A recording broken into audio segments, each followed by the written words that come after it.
Coba-coba cek gejala TB di kamu. Jangan anggap remeh ya, infeksi TBC mengakibatkan kematian. Data tahun 2020, 1,5 juta penduduk Indonesia meninggal akibat TBC. Dan kita menduduki peringkat kedua setelah India, yang mana sebelumnya kita berada di ranking 3. Gejala pertama adalah batuk 2 minggu. Jadi kamu akan merasakan batuk selama 2 minggu atau lebih. Nomor 2 adalah demam, tetapi suhunya tidak terlalu tinggi ya, atau biasa disebut dengan demam subfebril. Nomor 3, jika merasa keringat saat malam hari tanpa aktivitas apapun. Dan nomor 4 adalah gampang lelah, jadi merasa badan itu tidak fit, merasa badan itu tidak bugar padahal tidak berolahraga.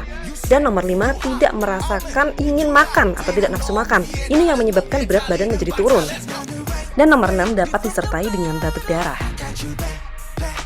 Habis ini aku bakal bahas gimana cara pengobatan untuk sakit TBC.